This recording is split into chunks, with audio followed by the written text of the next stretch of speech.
And here is question number 10 of WAEC 2025 Further Mathematics Examination, the theory questions. Given that 8 combination x, 7 combination x, and 7 divided by 6 times 6 combination x form 3 consecutive terms of exponential sequence, talking about geometric progression sequence. We're asked to find the value of x, the common ratio, and the sum of the first 10 terms of the sequence. Let's get started. Starting with A, you should know that the common ratio can always be of 10 by taking any subsequent term divided by the term before it. So this divided by this will give us that common ratio. So that common ratio is equal to 7 combination x divided by 8 combination x. And it is also the same thing as taking that one, which is 7 over 6 times 6 combination x divided by 7 combination x. So if you take this, you divide by this, it will give you the common ratio. This divided by this will also give you the common ratio, which implies that this divided by this is also equal to this divided by this. All right.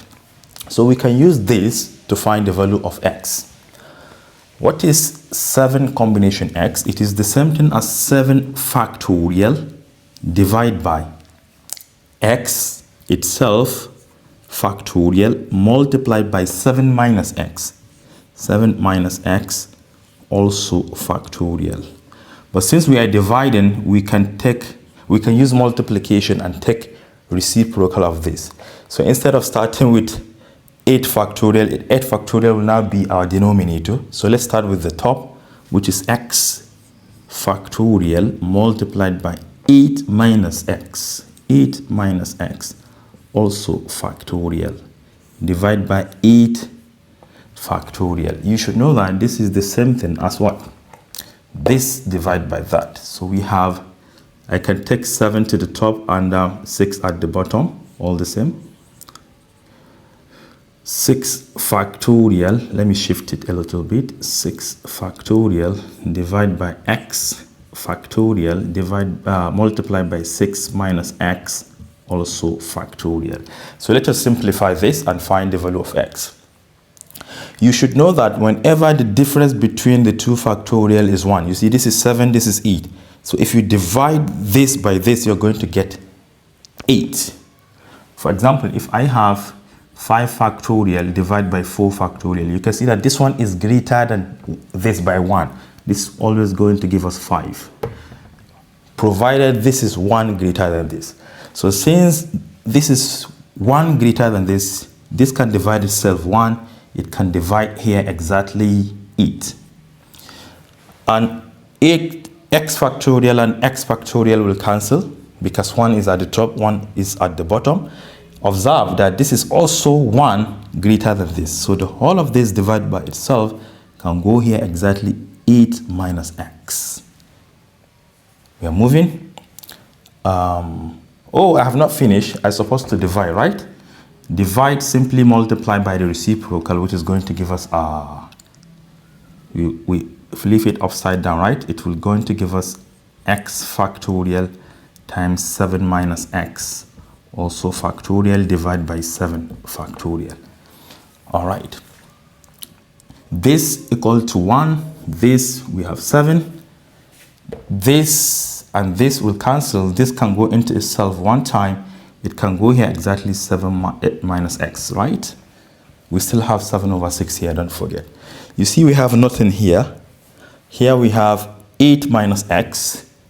8 minus x divided by 8 equal to, we have 7 over 6 times, not in here, we have 7 minus x divided by 7.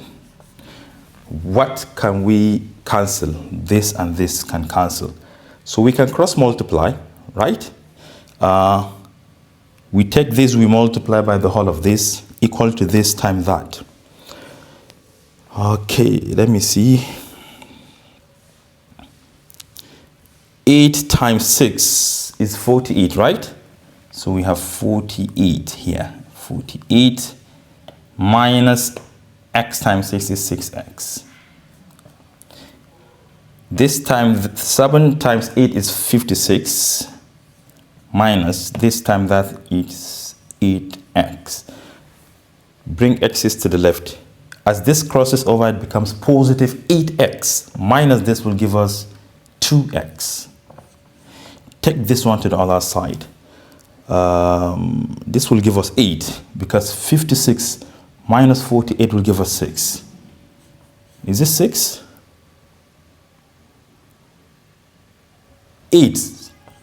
So if you divide both sides by 2, you're going to get 4, which implies that x is equal to 4. Yeah, we are done with A part, but we don't have space for the B part. So how can we do? Let me show you. Let's come here and do the B part. Remember that we are looking for the common ratio in the B part, right? The common ratio, R. But I told you that taking this divide by this will give you common ratio. And we have done that already here. This divide by this is common ratio. This divide by that is also a common ratio. Look at the simplification here. Up till where? 8 minus x divided by 8 is a common ratio. Definitely. So we can use that.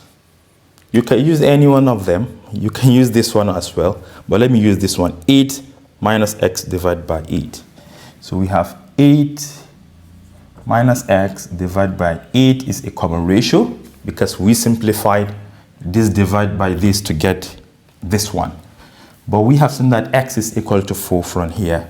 So r is equal to 8 minus 4 divided by 8. This is going to give us 4 over 8.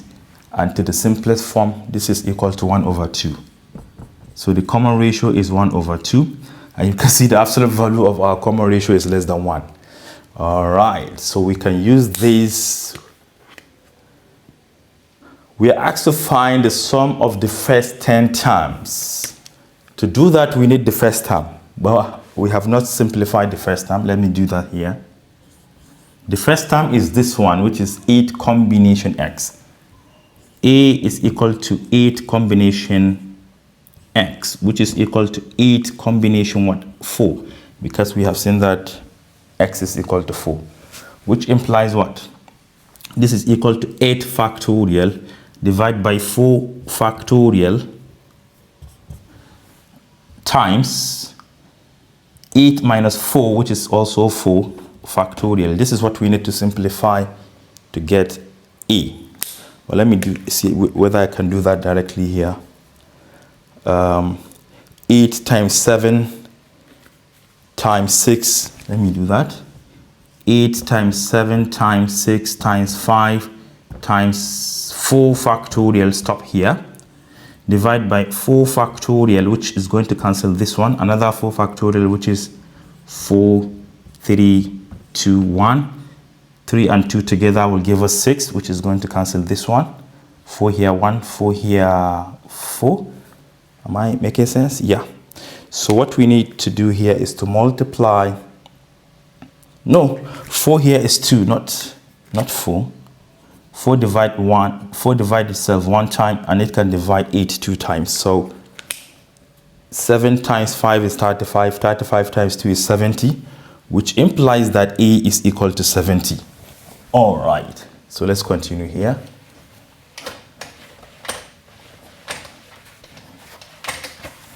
To find the sum of the first 10 terms, we are going to use the formula A. Okay, let me write the formula first. Sn is equal to A times 1 minus r to the power of n divided by 1 minus r. S10, that is sum of the first 10 terms, will give us 70 for A. 1 minus r is 1 over 2, remember, to the power of what? 10, because n is 10. Everything divided by 1 minus 1 over 2. Excuse me.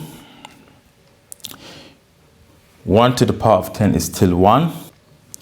2 to the power of 10 is 1024. So this is equal to 70 multiplied by 1 minus 1 divided by 1024.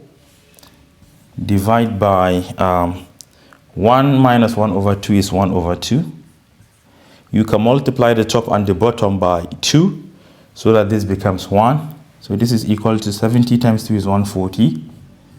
Multiplied by, if you simplify this, this is going to give us 1. This minus 1 is 1023. Divide by 1024. All right, this is what we have. 1023 divided by 1024. Everything multiplied by 140. We have 139.86 in 2 decimal places. 86 into dp. So this is the sum of the first 10 terms of this sequence. Let's move on to question number 11.